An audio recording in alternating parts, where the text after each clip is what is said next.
Welcome back to your channel Tripitaka. आज हम लोग फिर से मॉडर्न इंडिया का ही सीरीज को आगे लेके चलेंगे, मतलब कि आधुनिक भारत का। आगे का टॉपिक क्या है उसको समझना है। तो अभी तक हम लोग सविनय अवज्ञा आंदोलन यानी सिविल डिसोबीडियंस मूवमेंट खत्म कर चुके हैं। इसके बाद इसके बाद आगे क्या पढ़ना है इस पे हम लोगों को चर्चा करना है, ठीक है। तो हम लोग देखे थे कि आपका 1934 में सविनय अवज्ञा आंदोलन यानी सीडीएम यानी सिविल डिसोबीडियंस मूवमेंट खत्म हो गया है ना, स्थगित कर दिए, एक तरीके से विड्रॉ कर लिए। कौन? तो गांधी जी, ठीक है। उस समय गांधी जी किस चीज पे इम्पोर्टेंस देने लगे? तो गांधी जी कहे कि अभी हम लोगों से मिलना जुलना यानी अंग्रेजों से लड़ाई बाद में करेंगे, हमारे समाज में जो लड़ाई है, जो समाज में एक दूसरे के बीच में जो दूरियां हैं उसको कम करेंगे। कम्युनल अवार्ड जो दलितों के साथ, जो दलितों को अलग करने का अंग्रेज साजिश किए थे, उसके बाद गांधी जी के मन में ये बात आया कि पहले हम लोग सभी लोग एक दूसरे से पूरी तरीके से जुड़ जाएं, उसके बाद हम अंग्रेजों पे एक साथ मिलकर अटैक करेंगे। तो इसीलिए सीडीएम को गांधी जी खत्म करके हरिजन कैंपेन ये सब में ज्यादा ध्यान देने लगे और दलितों से जुड़ने में ज्यादा ध्यान देने लगे, ठीक है। अब जैसे ही सविनय अवज्ञा आंदोलन खत्म होता है, फिर एक शून्यता, एक मतलब समझ लीजिए तो ऐसा एम्प्टी स्पेस सा बन जाता है इसमें फ्रीडम स्ट्रगल में कि अब आगे क्या किया जाए, आगे अब किस तरीके से फ्रीडम स्ट्रगल को रास्ता दिखाया जाए। क्योंकि गांधी जी के ही मूवमेंट से सभी लोग जुड़ के और एक साथ इकट्ठा होते थे। फिर गांधी जी जब रोक देते थे तो फिर लोगों के बीच में एक तरीके से समझ लीजिए तो टर्ब्यूलेंस आ जाता था कि आगे क्या करें, उथल पुथल मच जाता था, ठीक है। तो फिर अब क्या हुआ, तो बेसिकली समझिएगा कि मेन मकसद क्या था, किसी भी फ्रीडम फाइटर का मेन मकसद क्या था। तो देखिएगा, मेन ऑब्जेक्टिव अगर हम बात करें किसी भी फ्रीडम फाइटर का, आज हम लोग कांग्रेस सोशलिस्ट पार्टी ये सब पढ़ रहे हैं, उसी के बारे में हम समझा रहे हैं। यहाँ पे देखिएगा कि मेन ऑब्जेक्टिव जो है किसी भी फ्रीडम फाइटर का मेन ऑब्जेक्टिव था अंग्रेजों से लड़ना, ठीक है। ये तो एक था ही। अब लड़ाई का तरीका कई सारा था। लड़ाई का तरीका सीधे बंदूक उठाए और मार दिए एक आध दो ब्रिटिशर्स को, ये भी है।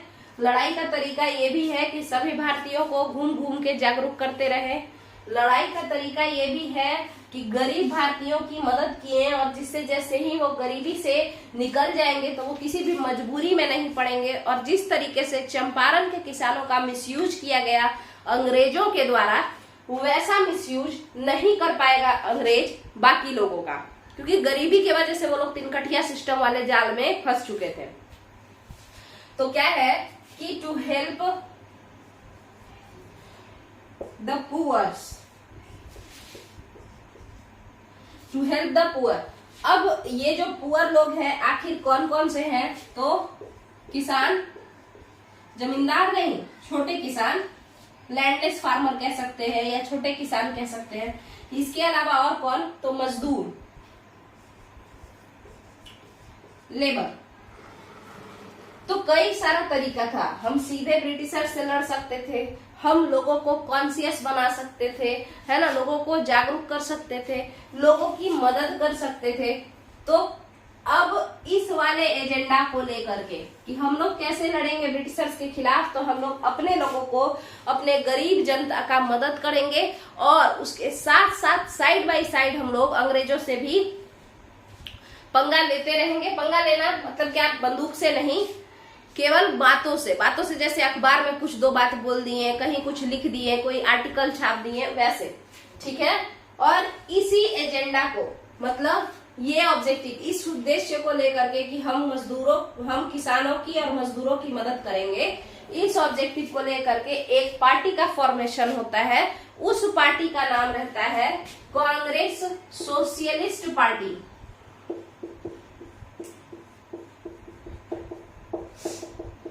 एक मिनट रुक जाइएगा। कांग्रेस सोशलिस्ट पार्टी, इस पार्टी का फॉर्मेशन होता है कब? आफ्टर सीडीएम यानी 1934 ईस्वी में सविनय अवज्ञा आंदोलन के प्रभाव के खत्म हो जाने के बाद। आपको बता दें कि कांग्रेस सोशलिस्ट पार्टी भले ही अभी फॉर्म हुआ है, बट असलियत में सेम टू सेम यही चीज, इसी टाइप का, इसी कॉन्सेप्ट का एक पार्टी बिहार में फॉर्म हो चुका था। बिहार स्पेशल सीरीज में हम अच्छे से बताए हैं बिहार सोशलिस्ट पार्टी के नाम से, ठीक है। और उन लोगों का एजेंडा क्या था, ये जो कॉन्सेप्ट था ना कि मजदूरों का मदद करेंगे, किसानों का मदद करेंगे, है ना, तो ये उन लोगों का कॉन्सेप्ट, उन लोगों का दिया हुआ आइडिया था, ठीक है। अब जयप्रकाश नारायण कहाँ के थे आप खुद बताइए। तो जयप्रकाश नारायण जो थे वो बिहार के ही तो थे। तो उनसे राम वृक्ष बेनीपुरी जो बिहार में सोशलिस्ट पार्टी बनाए थे ना, मतलब बिहार सोशलिस्ट पार्टी, राम वृक्ष बेनीपुरी, गंगा शरण सिन्हा, ये लोग बनाए थे। जयप्रकाश नारायण से कंसल्ट किए थे, कब, सीडीएम जब चल रहा था तभी।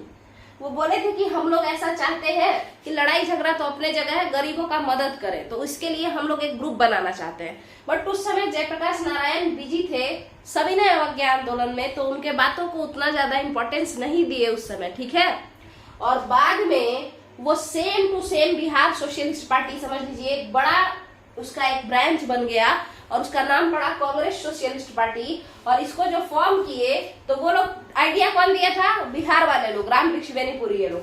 बट यहाँ पे जो Congress socialist party after CDM बनता है, उसके प्रेसिडेंट कौन बनते हैं,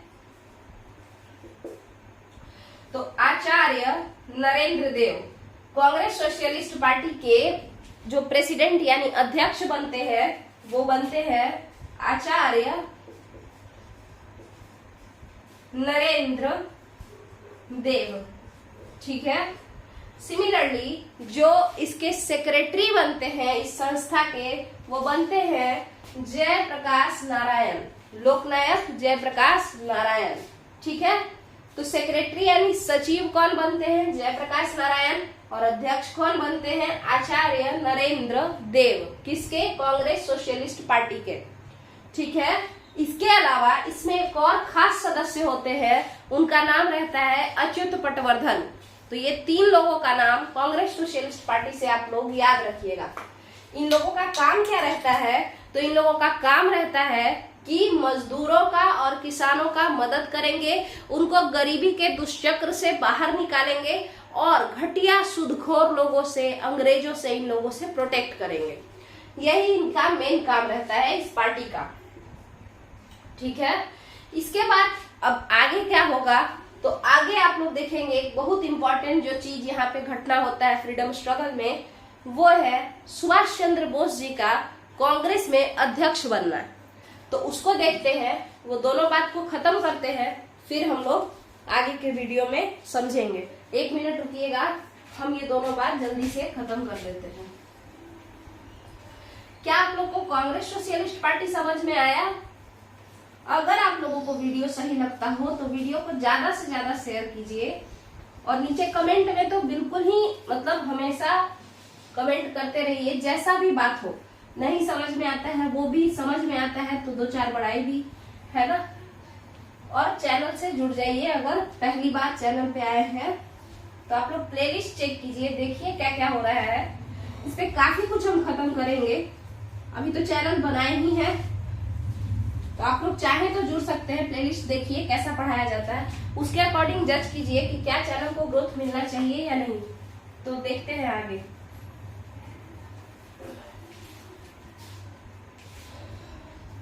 अब जो इम्पोर्टेंट एक घटना घटा वो यही था कि सुभाष चंद्र बोस कांग्रेस में अध्यक्ष बनते हैं सॉरी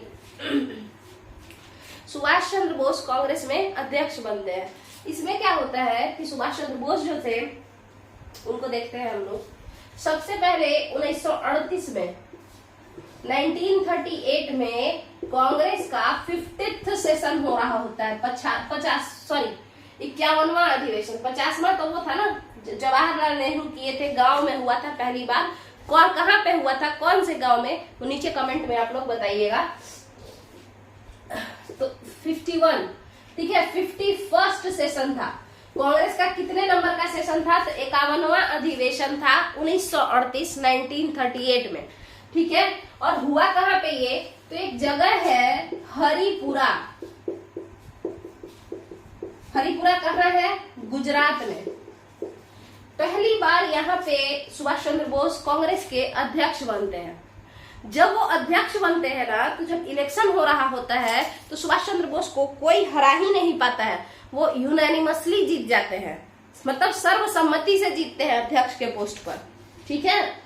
और इस तरीके से सुभाष चंद्र बोस हरिपुरा सेशन के प्रेसिडेंट बनते हैं।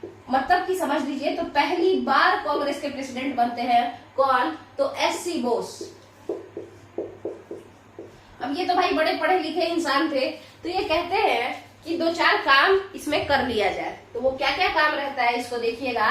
सबसे पहले तो वो कहते हैं, देखिए समय देखिए आप लोग, ये 1938 का समय चल रहा है, तो 1938 के ही समय में वो कह देते हैं कि इंडिया किसी भी, क्योंकि उस समय में सॉरी उस समय में कहीं ना कहीं ये एक मतलब कॉन्सेप्ट, एक तरीके से लोगों को पता चलने लगता है कि फिर से शायद वर्ल्ड वॉर होगा, ठीक है, या फिर से ब्रिटेन लोगों के साथ घुसपैठी करेगा और दूसरे दूसरे देश से लड़ेगा।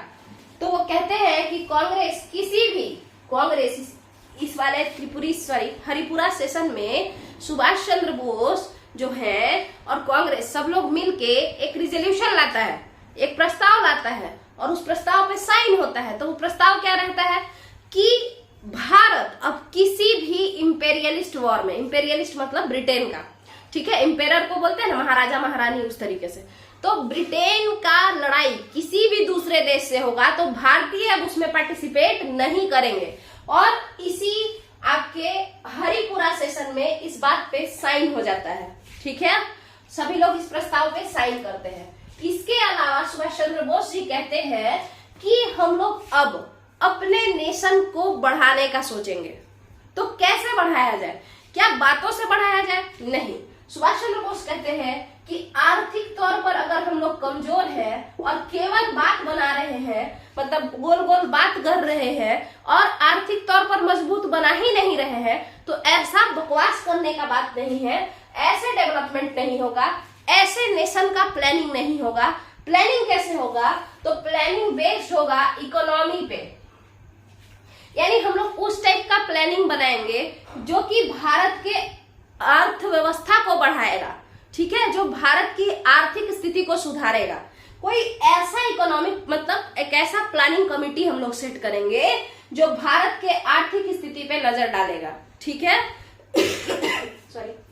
तो भारत के आर्थिक स्थिति पे तो हम लोग नजर डलवा देंगे। फिर पूछा गया सुभाष चंद्र बोस से कि भाई बताइए जरा कि आर्थिक स्थिति सुधरेगा किससे, कौन सी चीज पे सबसे ज्यादा ध्यान दिया जाए। तो वो कहते हैं उस जमाने में कि इंडस्ट्रियलाइजेशन पे ध्यान दिया जाए, यानी इंडस्ट्री पे, उद्योगों को बढ़ावा दिया जाएगा।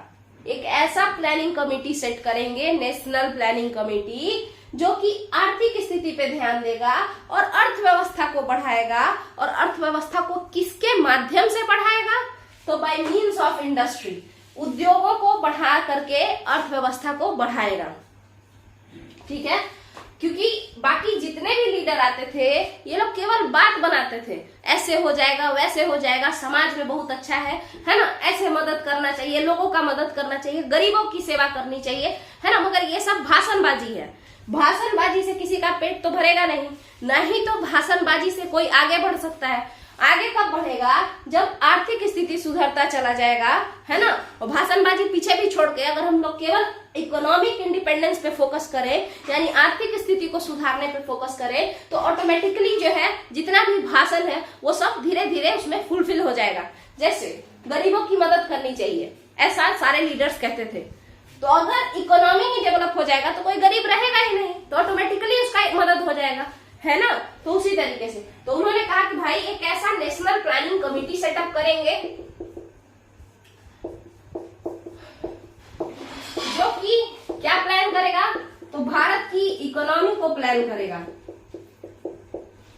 और इकोनॉमी को कैसे बढ़ाएगा, तो उद्योगों के बढ़ाने, मतलब उद्योग को बढ़ा करके, ना कि खेती को बढ़ा करके। इंडस्ट्री पे जितना ज्यादा जोर देंगे उतना ही ज्यादा भारत देश तरक्की करेगा।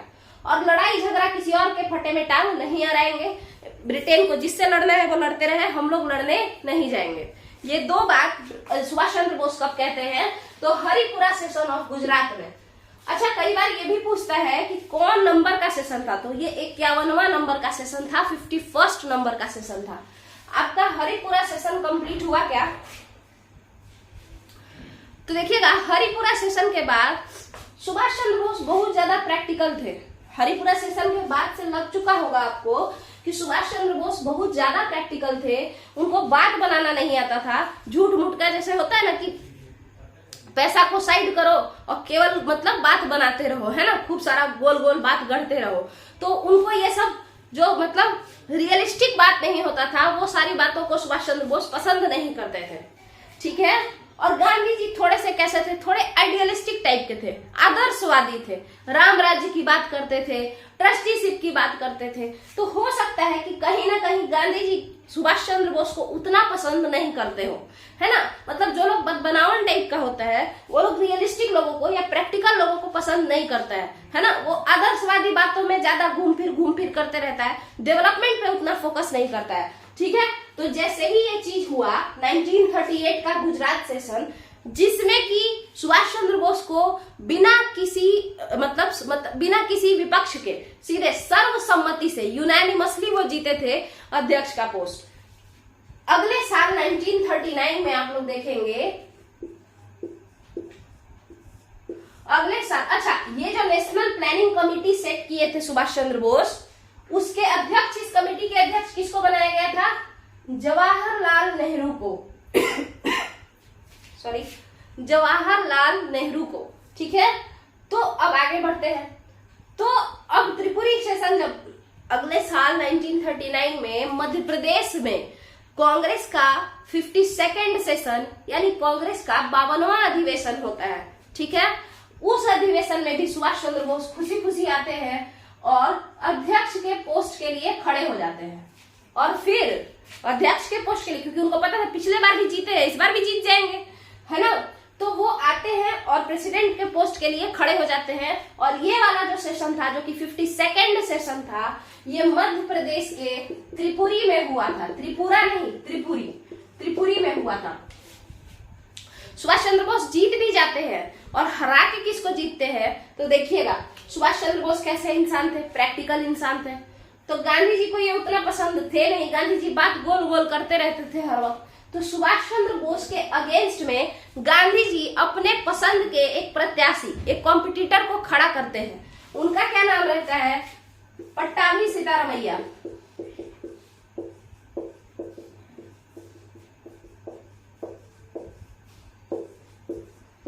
ठीक है।